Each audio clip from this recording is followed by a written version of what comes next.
ஆண்டார் நம்பி திருநாரையில் நம்பி ஆண்டார் நம்பி அப்படின்னு அவர் தான் தொகுத்து கொடுத்தார். அவர் என்ன பண்ணாருன்னு கேட்டால், இந்த அடியார்களை பற்றி அவருடைய இடத்த பற்றிலாம் விலாசம் சொன்னார்.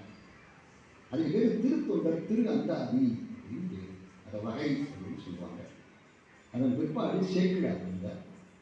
இந்த சேக்கிழார் அற்புதமான நூல் செய்தார். அதற்கு திருத்தொண்டர் புராணம் அப்படின்னு தெளிவாக அந்த நிலையை முதலாக சீர்படைத்த தொல்லையதாம் திருத்தொண்ட தொகை எறியார் பதம் போற்றி உள்ளையவர் புராணகளில் உலகறிய விரித்துரைக்க செல்வமணி குன்றத்தூர் சேக்கிழார் அடி போற்றி அப்படின்னு அதை விரித்து பாடினது யாருன்னு கேட்டால் சேக்கிழார் பெருமான் விரித்து பாடினார். அதனால திருத்தொண்டர் புராணம்னு அவர் பாடின அந்த நூலுக்கு மக்கள் ஒரு பேர் கொடுத்தார். அது என்ன பேர்னா பெரிய புராணம்.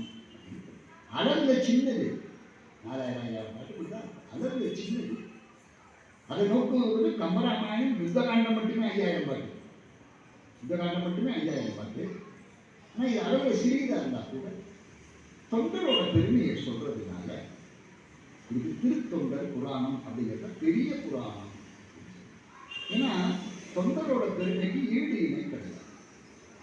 நம்ம குழந்தைகளுக்கெல்லாம் நம்ம சொல்லித்தர மறந்து போனதை பற்றி உங்களுக்கு சொல்கிறேன். உங்கள் குழந்தைகளுக்கு நீங்கள் சொல்லித்தரணும், ஏதாவது ஒன்று சொல்லித்தரணும் அப்படின்னு நினச்சா ஔவையாரை சொல்லி கொடுங்க. ஔவையாரை சொல்லி கொடுத்தா போதும். உங்கள் குழந்தை எதிர்காலத்தில் தலை சிறந்த குழந்தைலாம் இருக்கணும் அப்படின்னா ஔவையாரை சொல்லி கொடுங்க. ஔவையார் சொல்லித்தராதே கிடையாது.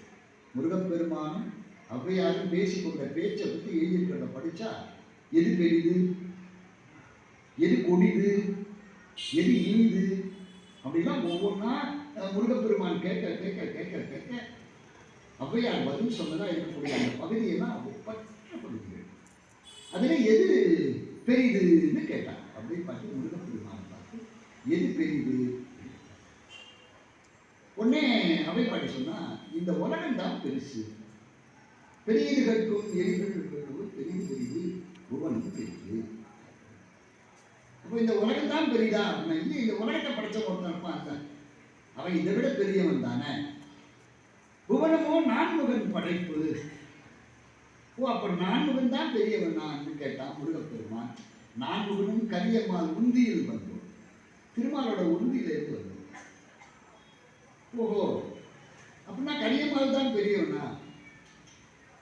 அந்த கரியம்மாள் அலைக்கடல் தூக்கின்றோம், அவன் பார்க்கடல்ல படுத்திருக்கான். அப்போ பார்க்கடல் தான் பெருசா? பார்க்கடலும் குறுமுனியின் அண்டையில் அடக்கம். அகத்தியன் எடுத்து அதை குடிச்சுட்டாங்க ஒரு கையில் எடுத்து. அப்போ அவன் தான் பெரியவனா அப்படின்னா, குறுமுனியோ கலசத்தில் பிறந்தோம். அப்ப என்னடா ஒரு சின்ன கலசத்துல பிறந்தான். அப்போ கலசம் தான் பெருசானா? கலசம் இந்த பூமியில சின்ன துளி, ஒரு துளி. என்னப்பா திருப்பி தொடங்கி நேரத்துக்கே வர நீ அம்மா? அப்ப இந்த பூமி தான் பெருசான்னு கேட்டா, ஐயா இந்த பூமி ஆதிசேஷனுக்கு ஒரு தலை பாரம். ஆதிசேஷனோட பல தலையில ஒரு தலையில பாரம் எதுன்னு கேட்டா இந்த பூமி. இப்ப முருகப்பெருமான் இதோட நிறுத்திக்கலாமா? தயவு செஞ்சு சொல்லிவிட்டேன். ஆதிசேஷன் தான் பெரியவனா? அதை எப்படி நிறுத்த முடியும்? ஆதிசேஷனும் உமையவள் சிறு விரல் மோதிரம். இந்த உமையம்பிகை ஒரு மோதிரம் போட்டுட்டா பாரு, அந்த மோதிரத்துல ஒரு சிறு விரல் மோதிரம். அது இப்போ முருகப்பெருமானுக்கு அம்மாவை பற்றி சொன்னோன்னே குஷி வந்துருக்கோம். இங்கதானே முடிச்சாகணும், ஏன்னா அதை விட பெருசு கிடையாதுல்ல அப்படின்ட்டு. அப்போ உமை தான் பெரியவளான்னு கேட்டா, உமையோ இறைவன் பாகத்துள் ஒடுக்கம். இப்போ சிவபெருமானுக்கு மேலே ஏதாவது ஒன்று உண்டா? அதனால அவை பாட்டியை பார்த்து முருகப்பெருமான் கேட்டான், அப்போ ஈசன் தான் பெரியவனான்னு கேட்டா. அவை பாட்டி சொன்னா பாருங்கோ, ஈஸ்வரோ தொண்டர் உள்ளத்துள் அடக்கம். ஈஸ்வரோ தொண்டர் உள்ளத்துள் அடக்கம். தொண்டர்தம் பெருமையை சொல்லவும் அறிவு. தொண்டரோட பெருமையை சொல்லணும்னா அவ்வளவு எளிதாக சொல்ல முடியுமா? தொண்டரோட பெருமையை சொல்லவே முடியாது. அப்போ தொண்டருடைய பெருமையை சொல்லணும்னா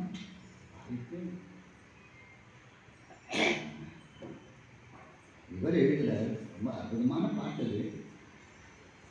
எப்படி எழுதினான்னு கேட்டா, தொண்டரோட பெருமை என்ன, அதுவும் பெரிய புராணத்தில் தொண்டரோட பெருமை என்ன அப்படிங்கிறத பற்றி சொல்லும்போது, நேற்று நான் அகிலாண்ட நாயகி மாலைன்னு ஒன்று சொன்னேன்.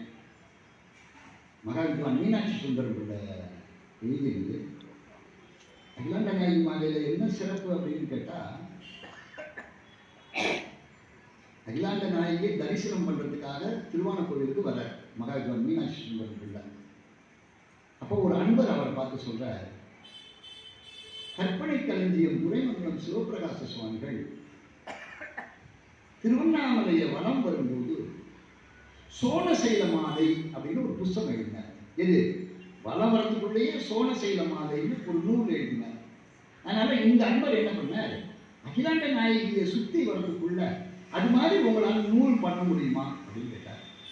முயன்றால் செய்யலாமேன்னார். அப்படி பாடினது தான் இந்த அகிலாண்ட நாயகி மாலை அப்படிங்கிற ஒரு புஸ்தகம். அருமையான பிரபந்தம் அது. அதில் ஒரு பாட்டு, ரொம்ப அழகான பாட்டு. அம்பிகை கிட்ட வந்து அகிலாண்டேஸ்வரி கிட்ட வந்து நின்று, அம்மா உன் அருளை கூட அப்படின்னு கேட்கிறார். மீனாட்சி சுந்தரம்ல உன் அருளை கூட.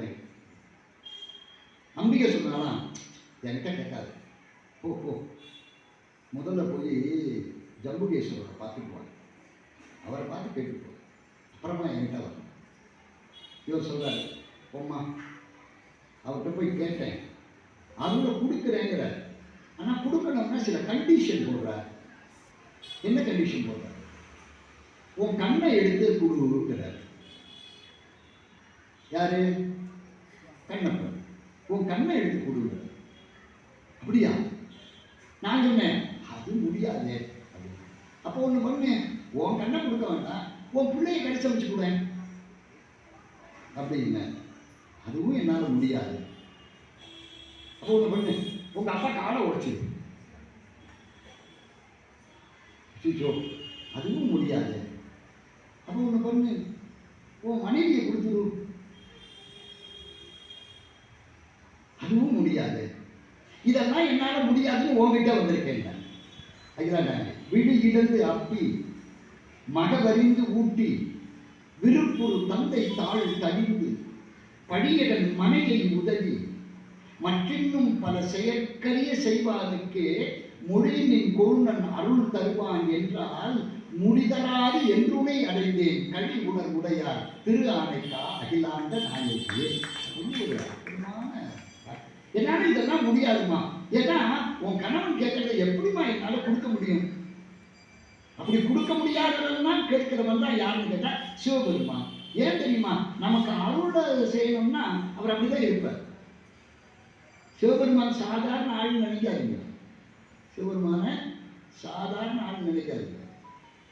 அதனால்தான் அந்த மனுஷன் எங்க தெரியுமா இருக்க? நாமெல்லாம் இல்லாத இடத்துல அவர் இருக்க. எங்க எங்க? சுடுகாடு. உங்களுக்கு ஒன்று தெரியுமா? ஊறுகாய் மாதிரி சுடுகாட்டுக்கும் வினை தொகையும் தான் பேரு. எங்க ஊர், நான் திருச்சி, எங்க ஊர்ல ஒரு 3 சுடுகாடு இருக்கு. அதுக்கு பேர் என்ன தெரியுமா? ஓயாமாரி. ஓயாமாரினா என்ன தெரியுமா அர்த்தம்? அந்த இடத்துல தினமும் குணம் வேணும். அதனால எனக்கு ஓயாமாரின்னு பேரு. சுடுகாடுன்னா என்ன அர்த்தம்? சுட்டகாடு, சுடுங்காடு, சுடமும். அதுவும் வினைத்தொகை தான். நம்ம முன்னோர்கள் வந்து இந்த மாதிரி அமங்கலமா சொல்லக்கூடாதுன்னு அதை எங்கேயுமா சொல்லுவாங்க? நன்காடு அப்படிம்பாங்க. அங்க யார் இருக்கா? சிவபெருமான். சிவபெருமான் எவ்வளவு பெரிய புத்திசாலின்னு உங்களுக்கு தெரியுதா? நான் சொல்றது உங்களுக்கு புரியல, விவரமா சொல்லட்டுமா? நான் கோயிலுக்குலாம் போக மாட்டேன். எனக்கெல்லாம் அதெல்லாம் கும்பிட்றதெல்லாம் பிடிக்காது. நான் கோயிலுக்கெல்லாம் போக மாட்டேன். சொல்லிட்டு போ. என்னைக்காவது ஒரு நாள் என்கிட்ட வந்துதான் ஆகணும். நீ சொல்ற கோயிலுக்கு வரமாட்டேன், அங்க வரமாட்டேன், இங்க வரமாட்டேன், எனக்கு நம்பிக்கை இல்லை அப்படின்ட்டு வீட்டிலே இருந்துருவியா? தம்பி, என்னைக்காதான் நீ என் காலேஜுக்கு வந்து தான் ஆகணும். அன்னைக்கு உன்னை பார்த்துக்கிறேன் வா அப்படின்னு தான் அவர் என்ன பண்ணாரு, அங்கே டான்ஸ் ஆடிட்டு இருக்காரு. ஏன் இவன் வரும்போது எத்தனை நாளைக்கு என்ன டான்ஸ் ஆட விட்டேன், இன்னைக்கு வா உனக்காக நான் டான்ஸ் ஆடுறேன்னு அவன் அங்கே டான்ஸ் ஆடி தப்பிக்க முடியுமா? அதுலேருந்து புலனைந்தும் பொறி கலங்கி நெறி மயங்கி அறிவு அழிந்துட்டு அழிவே உந்தி அலமந்த பொருளாக இருக்கிற நேரத்தில் அஞ்சேன்னு சொல்லி எனக்கு அருள் செய்வான். அவன் கோயில் எதுன்னு திருவையாறுல இருக்கக்கூடிய ஈஸ்வரனை பார்த்து ஞானசம்பந்த சுவாமிகள் பாடுறாருன்னு கேட்டா அதுல எனக்கு தெரிஞ்சு ஒருத்தர் சொன்னார், அவர் தான் ரொம்ப டாப்பா சொன்னார். நாம் எல்லாரும் வீணா காலத்தை கழிக்கணும். உடம்பு சரியில்லைன்னா அலோபதிக்கு போறோம், இல்லைன்னா ஹோமியோபதிக்கு போறோம், அப்படி இல்லைன்னா நேச்சுரோபதிக்கு போறோம். ஒரு பையனும் கணபதி கிட்ட வரமாட்டேங்கிறாங்க அப்படின்னாரு. ஒருத்தரும் கணபதி கிட்ட வரமாட்டேங்கிறாங்க அப்படின்னு. வாழ்க்கையில ஆண்டவனுடைய அருளை பரிபூர்ணமாக பெற விரும்புகிறவர்கள் என்ன பண்ணணும் கேட்டா, அடியார்களை பத்தி தெரிஞ்சு வச்சுக்கணும். அவர்கள் வாழ்ந்த வாழ்க்கையை நாம உணர்ந்து கொள்ளணும். நீங்க உலகத்துல எங்க தேடி பார்த்தாலும் சரி, தன் கொள்கையிலிருந்து மாறியவர்களை இந்த உலகத்திலே உங்களால பார்க்க முடியும். ஒரு காலத்துல இருந்தது எல்லாம் இன்னைக்கும் என்கிட்ட இருக்கு அப்படின்னு யாராவது ஒருத்தர் சொல்லுங்க, சொல்லவே முடியாது. ஒவ்வொரு நாளும் ஒவ்வொரு நேரத்திலே ஒவ்வொரு விதமாக மாறுகின்ற இயல்பை உடையது எதுன்னு கேட்டா அது மனிதன். அவன் எப்ப எப்படி இருப்பான்னு யாராலையும் சொல்ல முடியாது, ஒருத்தராலையும் சொல்ல முடியாது. ஏன்னா அவன் அப்படிப்பட்ட வாழ்க்கையை வாழணும். அந்த வாழ்க்கையில பயனுள்ள வாழ்க்கையை வாழணுமா வேண்டாமா? நாம ஏதோ வாழ்ந்துட்டு போறோம்னு வாழ்ந்தா அந்த வாழ்க்கையில என்ன அர்த்தம் இருக்கு? இந்த பிறப்புல நாம வாழ்கிற வாழ்க்கையில சிறிதாவது ஒரு பயன் இருந்தாலும் அந்த வாழ்க்கைக்கு அர்த்தம் இருக்கு, இல்லைன்னா அர்த்தமே கிடையாது. நான் என்னுடைய குருநாதர் சொல்றேன், சும்மா சொல்றேன்னு வச்சுக்கோங்களேன். இப்ப இந்த பிளாஸ்க் இருக்கு, இதை இங்க இருந்து கொண்டு போய் அங்க வைக்கிறேன், அங்க இருந்து கொண்டு வந்து இங்க வைக்கிறேன், இங்க இருந்து கொண்டு போய் அங்க வைக்கிறேன், அங்க இருந்து கொண்டு வந்து இங்க வைக்கிறேன். இப்படியே ஒரு மணி நேரம் நான் இதே காரியத்தை செஞ்சா என்ன என்னன்னு சொல்லுவேன்? சும்மா சொல்லுங்க. தினம் வீட்டில் கேட்கறது தான் என்னன்னு சொல்லுவேன்? பைத்தியம்னு சொல்லுவேன், மென்டல் அப்படின்னு. ஆனால் பைத்தியம் செய்கிற இந்த காரியத்தாவது நான் செய்தேன். My action was very regular. யாரையும் அடிக்கலை, யாரையும் திட்டலை, யாரை பார்த்தும் சிரிக்கலை, ஒன்றும் பண்ணல. என்னையே பைத்தியம் ஒரே ஒரு காரணம் தான். என்ன தெரியுமா? நான் இந்த ஒரு மணி நேரமா செய்த இந்த காரியத்தை பாருங்க, இதனால யாருக்கும் எந்த விதமான பிரயோஜனமும் இல்லை. சார், ஒரு மணி நேரம் பிரயோஜனம் இல்லாம வாழ்ந்தாலே என்ன பைத்தியம்னு சொல்றத பல பேர் வாழ்நாள் கூட பிரயோஜனமே இல்லாம வாழ்ந்துட்டு போயிடுறாங்க. அவன் என்னன்னு சொல்ற? அப்ப நீங்க வாழ்கிற வாழ்க்கையில ஏதாவது ஒரு பயன் கருதிய வாழ்வு இருக்குமானால் அந்த வாழ்வு தான் உயர்ந்த வாழ்வு. அப்படி வாழ்ந்தவர்கள் தொண்டர்கள். பயனுள்ள வாழ்க்கையை என்றைக்கும் வாழ்ந்தவர்கள் அவர்கள். என்னுடைய பணி சாதாரண பணி என்ன? வருகிற அடியார்களுக்கு துணி துவைத்து தருவது என்னுடைய பணி என்றால் அதிலிருந்து எக்காரணத்தை கொண்டும் அவர்கள் விலகி நின்றதே இல்லை. வருகின்ற அடியார்களுக்கு உணவளிப்பது என்னுடைய பணி என்றால் எவ்வளவு கஷ்டப்பட்டாலும் உணவளித்தே தீர்வேன் என்பது அவர்களுடைய பணி. தாங்கள் கொண்ட கொள்கையிலிருந்து சிறிது கூட மாறாமல் கடைசி வரை அந்த நிலையில நின்று பணியாற்றிய காரணத்தினால்தான் என்னதையுமா ஆச்சு, காண முடியாத இறைவன் ஓடி வந்து அவர்களுக்கு காட்சி கொடுத்தான் என்பதை நீங்கள் மறந்துவிடக் கூடாது. அதனால கொண்ட கொள்கையில நெறியில சரியான முறையில நடந்து கொள்கிற போது நமக்கு என்ன ஆகும்னு கேட்டா இறைவனுடைய பரிபூர்ண அருள் தேடி வந்து கிடைக்கும். அதனால்தான் மாணிக்கவாசக சுவாமிகள் திருவாசகத்தை சொல்றார், இதெல்லாம் எங்களுக்கு என்னப்பா தெரியும் ஐயா, நீ ஆண்டு கொண்டு அருளும் விளையாட்டை உய்வார்கள் உய்யும் வகை உய்ந்தொழிந்தோம் அப்படின்னு சொல்ல. நீ ஆடுகிற ஆட்டம் இருக்கு இல்லையா, உன்னுடைய திருவிளையாடலுக்கு ஈடு இணை உண்டாப்பா. நீ என்னமோ நினைச்சு எங்களை ஆட்கொள்கிறாய். நாங்கள் ஒரு இடத்திலே கைப்பாவையாக இருக்கிறோம். கைப்பாவைனா என்ன தெரியுமா? பொம்மலாட்டம்னு சொல்றோம் இல்லையா? ஆட்டு வித்தால் ஆறு ஒருவர் ஆடாதாரே, அடங்கு வித்தால் யார் ஒருவர் அடங்காதாரே. அதுதான் கண்ணதாசன், ஆட்டு வித்தால் யார் ஒருவர் ஆடாதாரே கண்ணா, ஆசை என்னும் தொட்டியிலே ஆடாதாரே கண்ணான்னு பாருங்க. அதனால அடியார்களுடைய திறத்தை நாம் தெரிந்து கொள்வது என்பது இருக்கிறது, அது மேலானது. காரணம், அந்த வழியிலே நம்மை செம்மைப்படுத்திக் கொள்வதற்காக நம்முடைய மனது சிறிதாவது அந்த இறைவனுடைய பரிபூர்ண அருளை பெறுவதற்காக முயல்கிற முயற்சியினுடைய ஒரு படியாகத்தான் இந்த மாதிரி அற்புதமான நூல்களை எல்லாம் நம்முடைய முன்னோர்கள் நமக்கு தந்தார்கள். அதில் இன்றைக்கு ஒரு நல்ல காட்சியை பற்றி நாம் நினைக்க இருக்கிறோம். பிறப்பிறப்பு இல்லாதவன் சிவபெருமான். பிறப்பில் அவனுக்கு பிறப்பு கிடையாது. எப்ப பிறப்பு கிடையாதோ அப்ப இறப்பும் கிடையாது. மூத்தவன், ரொம்ப மூத்தவன். அதனால்தான் சிவபெருமானை பற்றி சொல்ல வரும்போது சிலப்பதிகாரத்தில் இளங்கோடிகள் சொன்னார், பிறவா யாக்கை பெரியோன் அப்படின்னு. பிறவா யாக்கை பெரியோன், பிறப்பிறப்பில்லாது இருக்கிற சிவபெருமான்.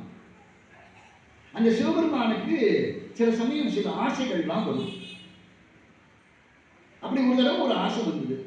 என்ன, நான் தாயா மாறினா எப்படி இருக்கும்னு நினைச்சான். அதனாலதான் திருச்சிராப்பள்ளியில இருக்கிற ஈசனுக்கு பேரு தாய்மானவன் அப்படின்னு. தாய்மானவனை வடமொழியில சொன்னா, சமஸ்கிருத சொன்னா மாத்ருபூதம்னு பேரு. அதுதான் என் பேரு, தாய்மானவன் பேரு. சிவபெருமானுக்கு தாய்மானவனா தாயாக மாறணும்னு ஒரு தடவை ஆசை வந்ததுனால திருச்சிராப்பள்ளியில தாய்மானவன் இருந்தது. அந்த சிவபெருமானுக்கு ஒரு தாய் வேணுங்கிற ஆசை வந்தது. அவன் தாயாகணுங்கிற ஆசை வரல, அவனுக்கு ஒரு தாய் வேணும்னு ஆசை வந்தது. அப்படி தனக்கு ஒரு தாய் வேணுங்கிற ஆசை வந்ததுனால ஒருத்தைய பார்த்து அம்மான்னு கூப்பிட்டா.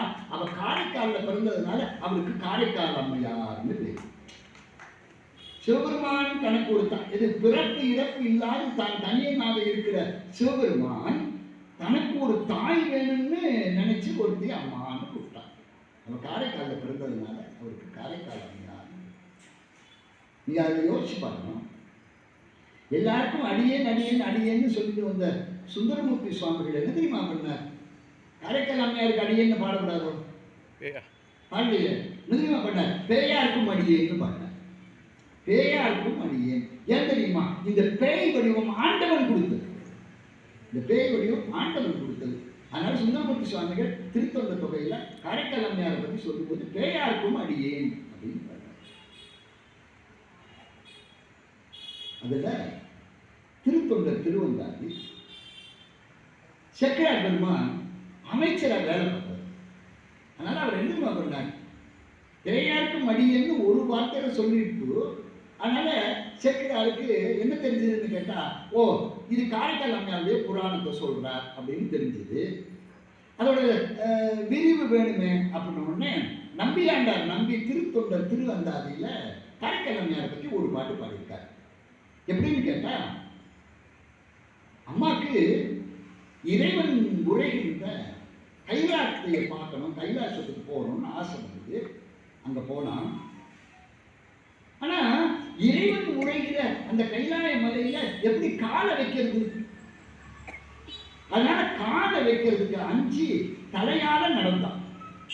தலையால நடந்தான். நம்பன் திருமலை நான் மிதியேன் என்று தாழ் இரண்டும் உம்பர் மிசை, தாழ் மேல விட்டான், ஆள் விட்டு மேல விட்டான். உம்பர் மிசை தலையால் நடந்து ஏற உமை நகரும். சிவருமான் பக்கத்தில் இருக்கிற அந்த அம்பிகை என்ன பண்ணாலாம், சிரித்து கொண்டே கேட்டாலாம், இது யாரு? உமை நகரும் செம்பொன் முருவன் அம்மை என பெற்றவள். யாருன்னு கேட்டா அந்த சிவருமானே அம்மான்னு சொன்ன. செம்பொன் முருவன் அம்மை என பெற்றவள் செடும் தேன் கொம்பினுகு காரைக்காலில் மேய புலதனமே. காரைக்காலில் பிறந்த ஒப்பற்ற செல்வமாக விளங்குகின்றவர் யாருன்னு கேட்டா இந்த தாயாக இருக்கிறவள் சிவருமானே அம்மான்னு கூப்பிட்டவர் அப்படின்னு சொன்னான். இதை பார்த்தார். இப்போ அவருக்கு என்ன தெரிஞ்சு போச்சு? இவ வணிகர் குலத்தில் பிறந்திருக்கா. ஆண்டவனுடைய கைலாயத்தை மிதிக்கிறதுக்கு அஞ்சு என்ன பண்ணியிருக்கா? தலையாக நடந்திருக்கா. இவ காரைக்காலில் இருந்தவ அப்படிங்கிற இந்த டீட்டெயிலாம் கிடைச்சதா இல்லையா?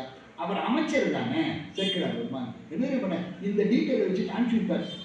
அவருக்கு என்ன எல்லாருக்கும் அனுப்பிச்சு விட்டார். எங்க நீ காரைக்காலுக்கு போ, அங்கே போய் இது மாதிரி என்ன நல்லா இருக்குன்னு கேளு அப்படின்னு எல்லாத்தையும் கேட்டுட்டு இருந்த அத்தனையும் தொகுந்து காரைக்கால் அம்மையார் புராணத்தை நமக்கு பாடி கொடுத்தாரு. விரிவாக பாருங்க. அவங்க அப்பா பேர் என்ன, அம்மா பேர் என்ன, கணவன் பேர் என்ன, எங்க என்ன பண்ணாங்க அப்படின்னு அத்தனையும் விரிவாக காரைக்கால் அம்மையார் புராணத்தை வெகு அற்புதமாக நமக்கு ஆக்கி தந்தார். யாருன்னு கேட்டால் செக்கிழார் பெருமான் ஆக்கி தந்தார். காரைக்கால் அங்கே தனதத்தன்னு ஒரு வணிகன். எப்படின்னு கேட்டால் காரைக்கால் கடற்கரை பட்டணம்.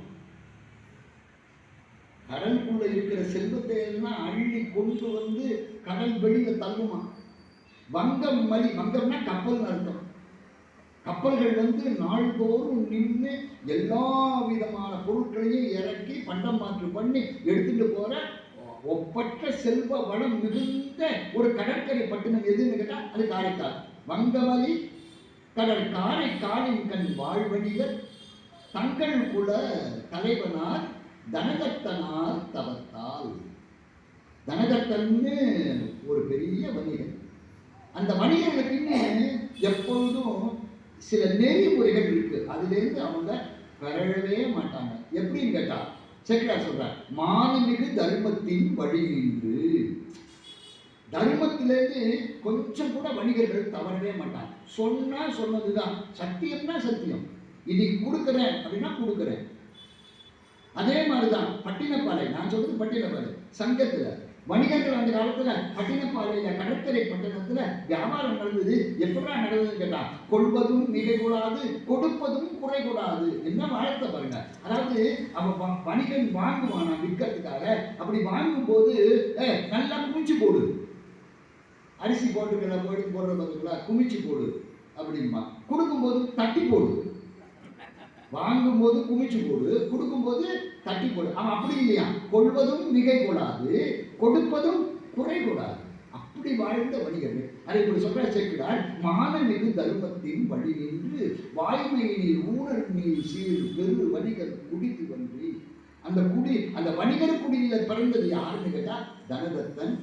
அந்த தனதத்தனுக்கு ஒரு குழந்தை பிறந்ததை பற்றி சொல்றார். அங்கவர்பால் திருமணந்தை அவதரித்தாள். அவளுக்கு வந்து ஒரு குழந்தை பிறந்துதான். அங்கவர்பால் திருமணந்தை அவதரித்தாள். லக்ஷ்மியே வந்து பிறந்து. நான் அதை யோசிக்கிறது உண்டு. ஏண்டா குழந்தை பிறந்த உடனே, அதுவும் பெண் குழந்தை பிறந்தா லக்ஷ்மி பிறந்திருக்கு அப்படின்னு தானே சொல்றோம். நமக்கெல்லாம் ஒன்றும் கிடையாது சார், ஜெயிச்சுக்கலாம். என்னைக்காவது நான் பிறந்த உடனே எங்க அப்பா வந்து எங்க அம்மா என்ன மகாவிஷ்ணு பிறந்திருக்க அப்படின்னு கேட்டுட்டார். பிறந்தானே. ஆனா பொண்ணு பிறக்கட்டும், லக்ஷ்மி பிறந்திருக்கா. இந்த கோயிலுக்கு பேர் என்ன? அப்படி சொல்லக்கூடாது, சர்வ மங்களாம்பிகை. அதுதான் முக்கியம். சர்வ மங்களாம்பிகை சமேத. அதாவது என்ன தெரியுமா தமிழ்ல சொல்றோம், சமேதத்தை தமிழ்ல சொல்றோமா, சர்வ மங்களாம்பிகை உடன்முறை. சார் நம்ம கூட பார்வதி இல்லை, பார்வதி கூட தான் ஈஸ்வரனே இருக்க. திருச்சிராப்பள்ளியில போனாலும் அகிலாண்டேஸ்வரி உடன்முறை தம்பலிங்கேஸ்வரர், மட்டுவார் குடல் அம்மை உடன்முறை தாய்மான ஈசன். அவதான் எங்க அப்பா சொல்றது சொல்லட்டுமா, அவர் தான் ரொம்ப சார் நமக்கெல்லாம் ஒண்ணுமே இல்லை அப்படின்பார் எங்க அப்பா. அதுக்கு ஒரு காரணம் சொல்லுவார். சார் நமக்கு 3 தெய்வம் இருக்கு. என்னது? படைத்தல், காத்தல், அழித்தல். 3 தெய்வம் இருக்கு. சரியா? படைக்கிறது யாரு? பிரம்மா. காக்கிறது திருமால், அழிக்கிறது சிவன். எங்க அப்பா சொல்லுவாங்க, படைக்கிறவனுக்கு அறிவு ரொம்ப முக்கியம். அறிவு இல்லாம படைக்க முடியாது. ஏன் தெரியுமோ? என்ன மாதிரியே என் தெருவில் 7 பேர் இருந்தா என்ன ஆகும்? கற்பனை அதோட நிறுத்திப்போம். அப்ப படைக்கிறவனுக்கு என்ன வேணும்? அறிவு வேணுமா இல்லையா? அறிவு பிரம்மா கிட்டயா இருக்கு? யாருக்கிட்ட இருக்கு? பிரம்மாவோட மனைவி யாரு? சரஸ்வதி. அப்ப பிரம்மாவுக்கே அறிவு வேணும்னா யாரு கொடுக்கணும்? மனைவி தான் கொடுக்கணும், சரஸ்வதி தான் கொடுக்கணும். சரி, காக்கிறது யாரு? திருமால். இப்ப நம்மளை காக்கணும் அப்படின்னா நமக்கு ஒரு கார் வேணும்னா என்ன வேணும்? பணம் வேணும். கண்ணாடி போட்டுக்கணும் அப்படின்னா பணம் வேணும். வாட்ச் வாங்கணும். எட்டா இருந்தாலும் பணம் இல்லாம ஒன்றும் நடக்காது. திருமால்கிட்ட காசு இருக்கா? யார்கிட்ட இருக்கு? அவன் மனைவி லட்சுமிகிட்ட இருக்கா. அதனால தான் இவர் கடன் வாங்கிட்டு இன்னையும் திருப்பதியில நின்றுட்டே இருக்காரு, இன்னும் அடைக்க முடியாம. அப்ப பணம் யார்கிட்ட இருக்கு? லட்சுமிகிட்ட இருக்கு. யார்கிட்ட இல்லை? திருமால்கிட்ட இருக்கு. சரி, அழிக்கணும்னா சக்தி வேணும் சார். இப்ப இதை இங்க இருந்து நான் எடுத்து அங்க வைக்கணும்னா எனக்கு என்ன வேணும்? சக்தி வேணும். பணம் இல்லைன்னா ஒன்றும் பண்ண முடியாது. அதனாலதான் எதுவுமே செய்யாம இருந்தா நம்ம என்ன சொல்றோம்? சிவனேன்னு கிடையேன் அப்படிங்கிறோம். அப்படின்னா என்ன அர்த்தம்? உனக்கு ஒன்றும் கிடையாது. உனக்கு சக்தி வேணாலும் யார் கொடுக்கணும்? அவதான் கொடுக்கணும். இப்போ உங்களுக்கு தெரியுதா? கடவுள் கிட்டேயே எந்த சக்தியும் ஒரிஜினலா கிடையாது, எல்லாம் வாங்கிதான் கொடுக்கணும். அதனால்தான் இவர் எதிர்மா எழுதினார் சேக்கிழார், அங்கவர்பால் திருமடந்தை அவதரித்தாள் என்று பிறந்தாராம். அந்த குழந்தைக்கு ஒரு பேர் வச்சாங்க எழுதினார். அங்கவர்பால் திருமடந்தை அவதரித்தாள் என வந்து பொங்கிய பேர் அழகு மிகு புனிதவதியார் பிறந்தார்.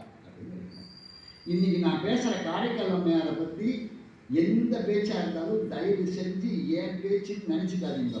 ஏன்னா காரைக்கால் அம்மையாரை பேசுறது போது உண்மையை சொல்லிடணும். என் பேச்சு நினச்சிக்காதீங்க. நான் எந்த தெரியுமா அதில் சொல்கிறேன், எங்கள் அப்பா 1975 காஞ்சிபுரத்துலையும் எல்லா இடத்துலையும் காரைக்கால் அம்மையாரை பற்றி பேசியிருக்காங்க. அதுதான் இது. உங்களுக்கு அதெல்லாம் தெரியாததுனால என்னமோ நானாக சொல்கிற மாதிரி சொல்லிட்டு இருக்கேன். இதெல்லாம் எங்கள் அப்பா போட்ட பிச்சை.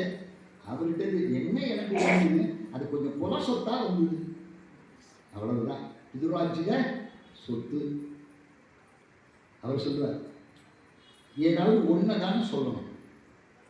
ஒன்று அவதரித்தாள்னு சொல்லணும், இல்லைன்னா பிறந்த ஆள்னு சொல்லணும். செட்டியார் எப்படி எதிராக பாருங்க, அண்டவர்வால் திருமணத்தை அவதரித்தாள் என வந்து பொங்கிய பேர் அழகு மிகு புனிதவதி யார் பிறந்தார். அவதரித்தாள்னு சொல்லி பிறந்தாள்னு சொல்லாமா? ஏதோ ஒன்றுதானே சொல்லணும். ஏன் சொன்னார்? எங்கள் அப்பா ஒரு காரணம் சொன்னார். அது வேறு ஒன்றும் இல்லை. இந்த உலகத்தில் இருந்து இந்த உலகியல் போகத்தின்படி கல்யாணம் பண்ணி கொஞ்ச நாள் வாழ போறா புனிதவதிங்கிற பேர்ல. அதனால புனிதவதி யார் பிறந்தார். அதுக்கப்புறம் இது வேண்டான்னு சிவபெருமானோட 2 கலக்க போறா. அதனால இது அவதாரம். அதனால 2 சொன்னாரு. அந்தவர்வால் திருமணத்தை அவதரித்தாள் என வந்து பொங்கிய பேர் அழகு மிகு புனிதவதி யார் பிறந்தார். குழந்தை பிறந்தது. இந்த குழந்தை வளர்ந்தது. எப்படி அப்படின்னு கேட்டார். தளர் நடை பருவமா. அப்பதான் தளர் நடை நடக்கிறது. அப்படி தளர் நடை நடக்கும் போதே வாயிலிருந்து பேச்சு வர ஆரம்பிக்குது. அப்படி பேச்சு வர ஆரம்பிக்கும்போது அந்த குழந்தை எப்படி பேசுதான்? சிவா அப்படின்னு. தளர் நடை பருவத்தே பணியணிவார் கடற்கடிமை பழகி வரும் பாங்கு பெற. குழந்தையா இருக்கும்போது வீட்டுக்கு சிவனடியார்கள்லாம் வந்தா அவங்களை உபசரிக்கிற பக்குவம் அப்பவே வந்துருந்தான். அதை காரைக்கால் அம்மையார் பிரபந்தம் பாடியிருக்கா. அந்த பிரபந்தத்தை சொல்றா, பிறந்து மொழி பயின்ற பின்னெல்லாம் எனக்கு பேச்சு வர ஆரம்பிச்சது ஒன்றை தவிர வேற எதையும் நான் சொன்னது இல்லையே அப்படின்னு. அந்த குழந்தை கடல் நடை பருவத்திலே பணி அணிவார் கடற்கடிமை பழகி வரும் பாங்கு பெற தனியின் பெரு மனக்காதை தகுப்பவர்கள் சொல்லியிருக்கிறார். அவ பேச பேச என்னாச்சுன்னு கேட்டா, இனிமையா இறைவனுக்கு எது உகப்போ அந்த உகந்ததை தான் பேசினாலே தவிர வேற எதையும் பேசலையாம். அந்த ஞாபகத்தை தவிர அவளுக்கு வேற எதுவும் ஞாபகமே இல்லையாம். அப்போ உலகத்துல நமக்கு ஒண்ணு தெரியுது. என்னன்னு கேட்டா, சிறு வயதுல இன்னொன்னு சொல்றேன், நல்லா கேட்டுக்கோ. எப்பொழுதும் குழந்தைகள் மட்டும் கண்டதை பேசுவது இல்லை. நல்லா ஞாபகம். குழந்தைகள் கண்டதை பேசுவது இல்லை, அது கேட்டதை பேசுகிறது. கேட்டதை தான் பேசும். இது என்னமா பேசுறது பாரு அப்படின்னா, அது அப்படி பேசுறதுனா 4 நாள் முன்னாடி அதுக்கு தெரியாதுன்னு நினைச்சு நீங்க ஏதோ பேசிருக்கீங்கன்னு அர்த்தம். ஐயோ பசுல உயிரே போறதே அப்படின்னு உங்க குழந்தை என்னைக்காவது கேட்டதுன்னா என்னைக்காவது நாங்கள் அதை பேசியிருக்கோம்னு அர்த்தம். அதனால்தான் பேசும்போதே நல்லதை பேசு அப்படின்னு சொல்றதுக்கு வழக்கம். இப்பெல்லாம் இதெல்லாம் சொல்லிக்கலாம். எங்கள் அம்மாலாம் இப்போ இருக்கிற மாதிரி குக்கர்லாம் கிடையாது. அப்போல்லாம் என்னது, வெங்கல பானை தான். இப்படி அரிசியை அப்படியே நீரில் அலசுவா, அலசிட்டு அதை எடுத்து உள்ளுக்குள்ளே போடுவா. கேசவா, நாராயணா, மாவா அப்படின்னு தான் போடுவா. இப்போ அந்த சனியை எழுப்பிட்டேடா.